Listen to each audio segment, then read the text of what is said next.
Hello YouTube, here we have a 2008 BMW 528i. I'm going to be replacing the spark plugs and the ignition coils with the spark plug connector. This is what it looks like, and let's get started.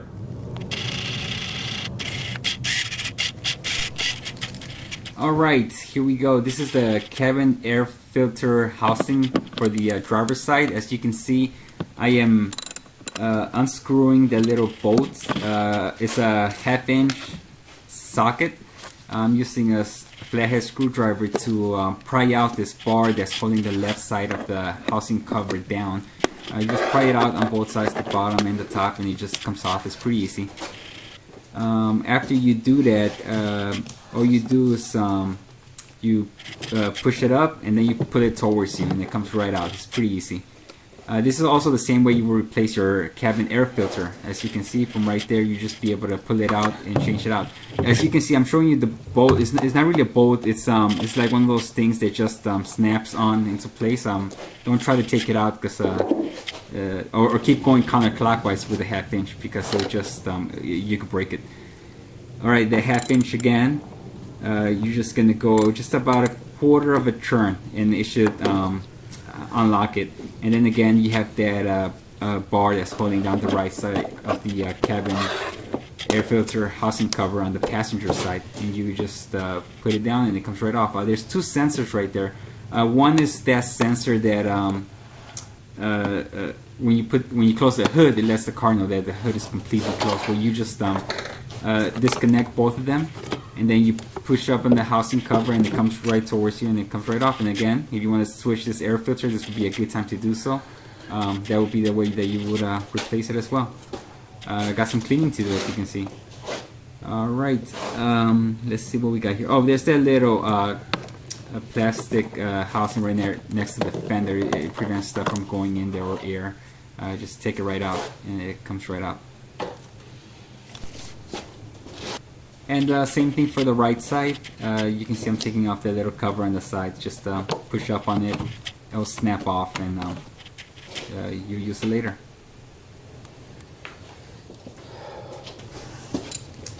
Alright, so here you are going to just a 1/4 of a turn. You're gonna unlock those the little bolt with that 1/2 inch socket. There's 3 on each side. I actually missed one right here, but I'll come back to it. And on the right side, there's also 3, but again, I missed one, so I'm going to do both of them right now. And again, just 1/4 of a turn counterclockwise. Don't go any further, because again, you can break it. And there you go. It's kind of the same thing, the one that was in the housing. You will need this T25 star bit in order to remove 2 screws. And here we go.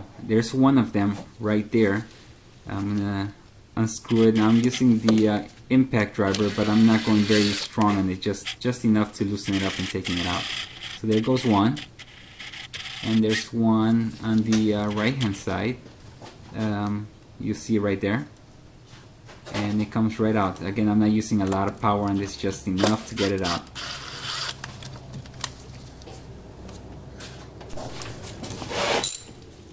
Alright, so here we come back to those 3 bolts that I told you. See that one that I missed? That's the one that I missed in the back. You also got to do that. It's also 1/4 of a turn counterclockwise.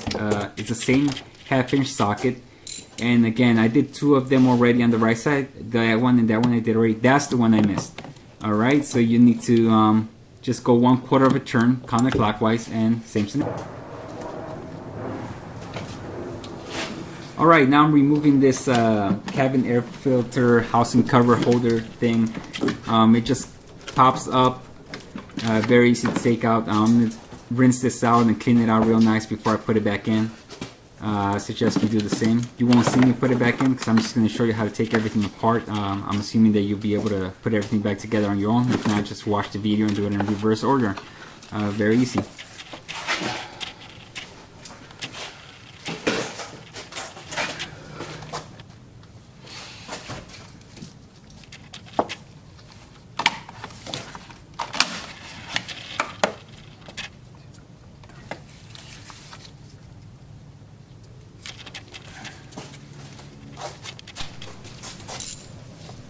Alright, so here you have 2 Allen screws. We're going to remove them with the number 5 Allen bit. So I just take them off, and now you're going to have 2 more on the back.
Alright, so I already removed one of the ignition coils and the spark plug on the first one there, as you can see. I'm going to do the second one so you can watch me do it. We're going to remove that, we're going to push up on the harness clip up. You see how I'm pushing up. As you do, you can remove the harness plug clip. You can just pry out with the screwdriver if you're having a hard time, but for me it was very smooth. As you can see, it just pulled right out. And the ignition coil, I actually just twisted it a little bit and it came right out. The rubber connector boot might be stuck in the spark plug. It didn't happen to me, but I know it's happened to some people, so you might have a hard time taking that out. But again, that wasn't the case for me.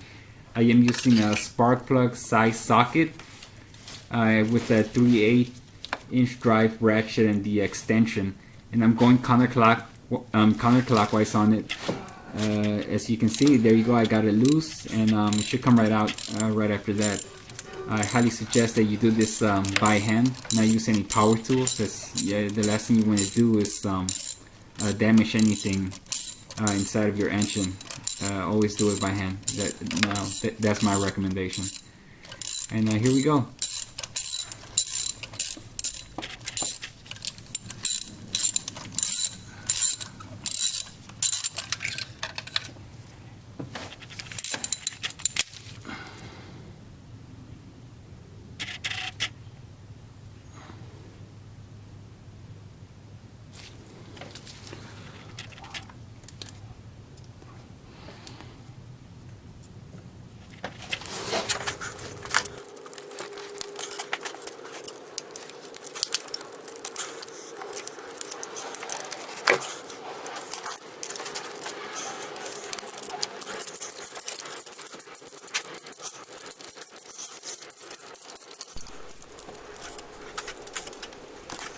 Alright, so I'm moving pretty quickly here. I want to get through this video as soon as possible, but if you wanted to, you could remove that stabilizing bar.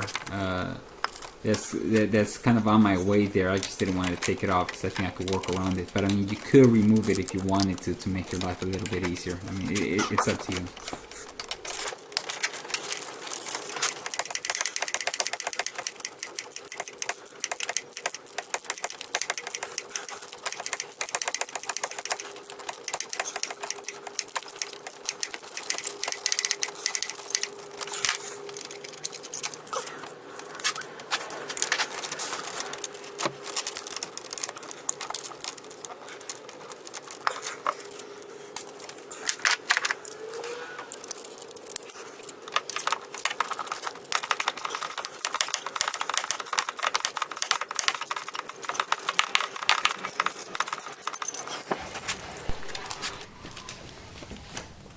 Alright, so I'm about to lubricate the spark plug and the rubber connector boots. I'm going to take just a little dab of this, and I'm going to put in the spark plug like so.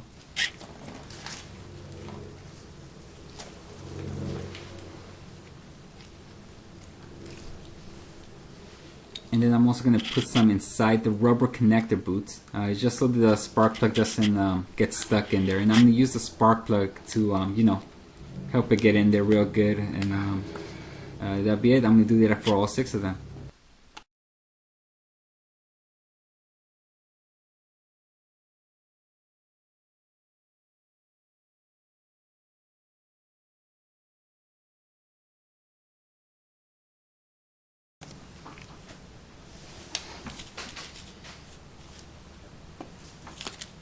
Alright, so now I'm taking the anti-seize compound that I'm going to put on the spark plug thread. This will prevent it from getting stuck on your engine block. So I highly suggest that all of you do this anytime you change spark plugs. I always do.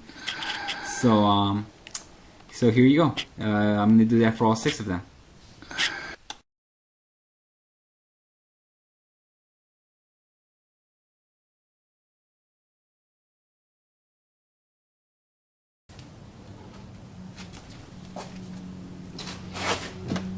Alright, so now I'm going to use the spark plug side socket, and I'm going to install the new spark plugs. So here you go. Again, I'm very careful when I'm putting it in, and I highly suggest that you do all of this by hand. Don't use impact driver or anything that might damage your engine. I always do it by hand, as you see me doing it here. And it'll be the same process for all 6 of them. The last 2 in the end, again, you kind of gotta play with it a little bit, but you'll be able to get it on. So here you go, just tighten it up. I always go maybe a quarter of a turn clockwise right at the end. So that's about it. And there you go. And then you might get the spark plug size socket stuck down there, but you just play with it. I put the extension kit back on, and then there you go. It comes right out. Next thing, you're gonna put on the ignition coil.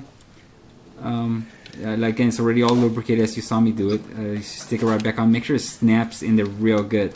Then you put that that harness connector kit. The wiring, the harness plug, right in there, and make sure that it sits there tight. You can even use a flathead to make sure that it's connected very tightly or close together, to make sure that you don't have any false contact. You want to make sure that it's making very good contact.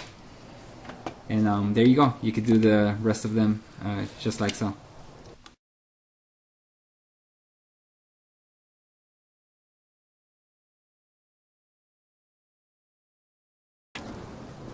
Alright YouTube, we are done. 6 new spark plugs and 6 new ignition coils with the spark plug connector.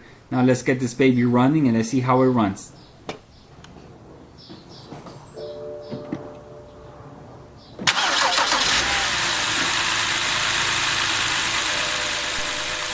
So I took my car for a spin, and it ran beautiful. There was no more misfires. The check engine light went out on its own, and it was just very smooth. Alright, hopefully my video was very helpful. If it was, give it a thumbs up, and subscribe. Thank you for watching.